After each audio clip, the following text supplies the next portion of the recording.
Good morning all student. Let's come with us. Now we start our chapter 6 life processes, है ना। इस अध्याय का नाम क्या है? जैव प्रक्रम। ठीक है, तो आप लोग हिंदी में और इंग्लिश दोनों में इसको हम लोग देखेंगे। तो फर्स्ट भी देखते हैं, how do we tell the difference between what is the alive and what is not alive. हम लोग कैसे यह पता कर सकते हैं कि कौन सी चीज़ जीवित है और कौन सी अजीवित। If we see a dog running or a cow chewing cud or a man shooting loudly on a street, we know that these are living beings।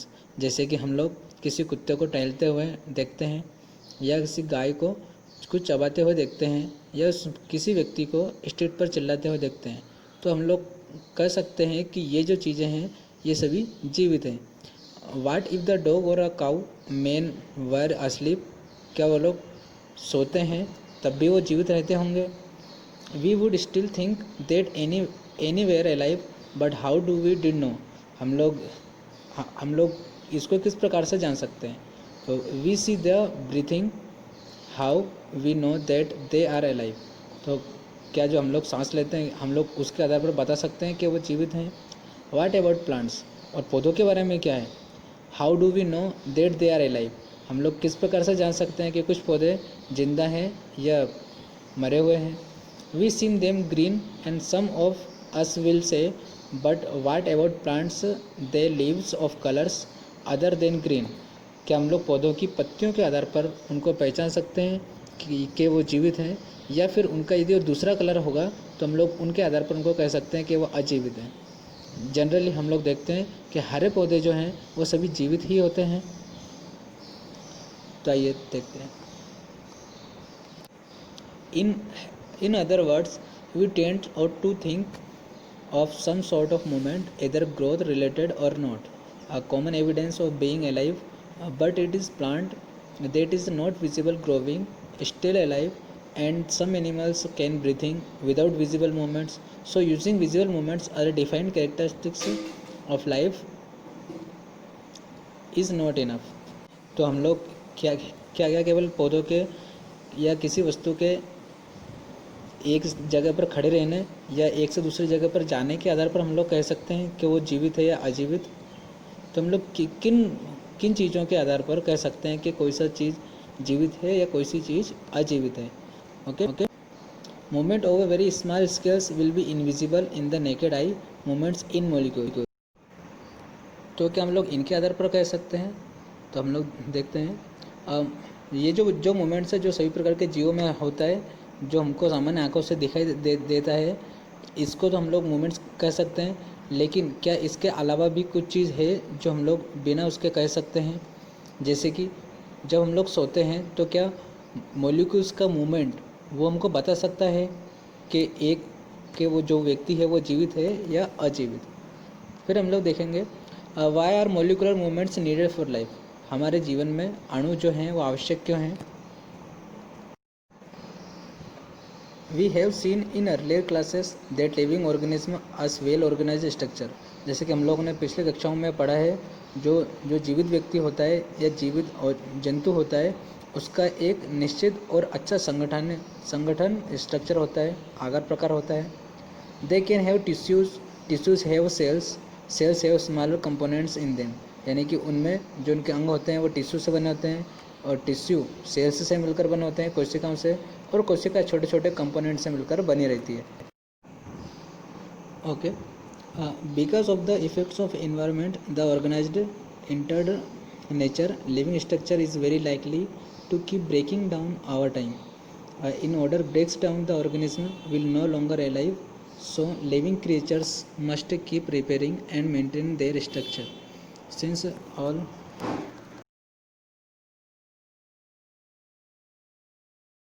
आइए हम लोग देखते हैं न्यूट्रिशन क्या होता है, कितने प्रकार का होता है। के सामने हमारे अर्थ पर बहुत सारे जीव जंतु होते हैं, जैसे कि एलिफेंट, ह्यूमन, मैन, बहुत सारे सूक्ष्म जीव भी इसी पर पाए जाते हैं। वाट दे डू इट, क्या वो खाते हैं। Where do they get nutrition from, वे कहाँ से अपना न्यूट्रिशन प्राप्त करते हैं।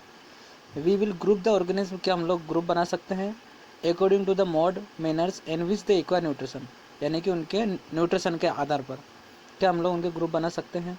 जैसे ब्रेड मोल्ड्स पर भी ये छोटे छोटे फंगस उगने लगते हैं, मशरूम, इसको भी हम लोग खाते हैं।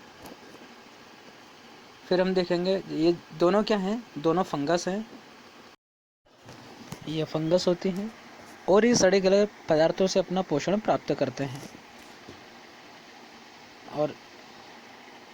और इन्हें हम लोग सेप्रोफाइटिक न्यूट्रिशन कहते हैं, जो सड़ी चीज़ों से ही अपना न्यूट्रिशन प्राप्त करते हैं। और ये अपना न्यूट्रिशन ऑर्गन से प्राप्त करते हैं। तो ऐसी चीज़ें जो पुरानी हो चुकी हैं, एक्सपायर्ड हो चुकी हैं, उनसे अपना न्यूट्रिशन प्राप्त करते हैं। फिर हम लोग देखेंगे और इससे होता क्या है, इससे हम लोगों की हेल्थ पर गलत प्रभाव पड़ता है। अब आइए हम लोग और आगे कितने प्रकार के न्यूट्रिशन उनको भी देखेंगे, जैसे लीच और राउंड वर्म। दोनों लीच जो सामान्यतः खून को चूसकर अपना पोषण प्राप्त करती है, राउंड वर्म ये भी मनुष्य के हाथों में पाया जाता है। तो हम लोग लीच के बारे में देखेंगे।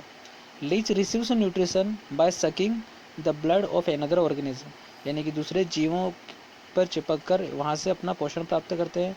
और round worm receive nutrition by feeding on undigested food from human system, यानी कि ऐसे अपचित भोजन से ये अपना पोषण प्राप्त करता है जो ह्यूमन की आंतों में पाया जाता है। यह हम है ना, ह्यूमन मतलब कि सभी मनुष्यों की आंतों में पाया जाता है। तो न्यूट्रिशन और कितने प्रकार का होता है, तो ये जो उसका प्रकार है, इस प्रकार में जीव दूसरों पर निर्भर रहता है। तो ऐसे जो न्यूट्रिशन होता है उसको हम लोग कहते हैं पैरासाइटिक न्यूट्रिशन। आइए हम लोग और प्रकार के न्यूट्रिशन देखेंगे। जैसे आप लोगों ने tiger, horse, man, lion, elephant, इन सबको देखा ही होगा, है ना। आप लोग स्क्रीन पर देख सकते हैं। ये क्या है, ये फ्लैश ईटर्स होते हैं, यानी कि मांसभक्षी होते हैं। और इनको हम लोग कहते हैं कार्निवोरस। क्या इनको कहते हैं, ये कार्निवोरस होते हैं। और एलिफेंट है, हॉर्सेस है, ये जो हैं ये प्लांट्स ईटर्स होते हैं, यानी कि पौधों को पोषण के रूप में प्राप्त करते हैं। इन्हें हम लोग हर्बीवोरस कहते हैं। और जबकि मैन या ह्यूमन ये जो होते हैं ये दोनों प्रकार के भोजनों को खाते हैं। जैसे कि वो हर्बीवोरस को भी खाते हैं और कार्निवोरस को भी खाते हैं, तो इसलिए हम इन्हें कहते हैं ओमनिवोरस। तो ये जो तीसरा ग्रुप है ये क्या है, इसमें तीनों प्रकार के न्यूट्रिशन पाए जाते हैं, हर्बीवोरस, कार्निवोरस और ओमनिवोरस। और इस प्रकार के न्यूट्रिशन को हम लोग कहते हैं हेटरोट्रोपिक न्यूट्रिशन। ये जो तीनों आपको स्क्रीन पर दिख रहे हैं, तीनों क्या है, हेटरोट्रोपिक टाइप्स ऑफ न्यूट्रिशन, है ना, जिसमें सेप्रोफाइटिक न्यूट्रिशन, पैरासाइटिक न्यूट्रिशन और होलोजोइक न्यूट्रिशन तीनों इसमें पाए जाते हैं। और इनमें जीव दूसरों के ऊपर निर्भर रहता है। ठीक, फिर हम लोग देखेंगे इसके आगे। आपको दिख रहा होगा स्क्रीन पर, सभी हेटरोटाइपिक प्रकार का न्यूट्रिशन होता है। और इसमें जो ऑर्गेनिज्म होता है उसको हम लोग हेटरोट्रोप्स भी कहते हैं।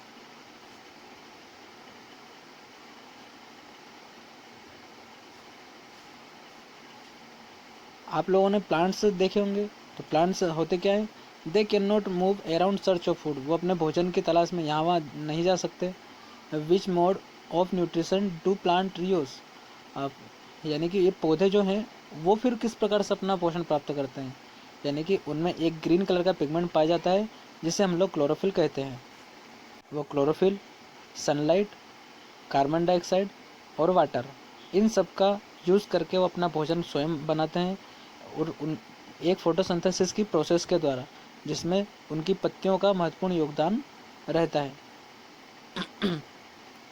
ठीक है, तो हम लोगों ने ये जो फोटोसिंथेसिस की प्रोसेस है, ये क्या है, ये पौधों को में पोषण के लिए आवश्यक होती है। और इसीलिए ये जो पौधे इस प्रक्रिया के द्वारा अपना पोषण प्राप्त करते हैं, तो इसे हम लोग कहते हैं ऑटोट्रोपिक मोड ऑफ न्यूट्रिशन। और ऐसे जीव जिनमें यह पाया जाता है उनको हम लोग कहते हैं ऑटोट्रोप्स। तो दो प्रकार के हैं, एक है ऑटोट्रोपिक न्यूट्रिशन और एक होता है हेटरोट्रोपिक न्यूट्रिशन। ये दोनों प्रकार के जो न्यूट्रिशन हैं ये आपकी बुक्स में दिए गए हैं।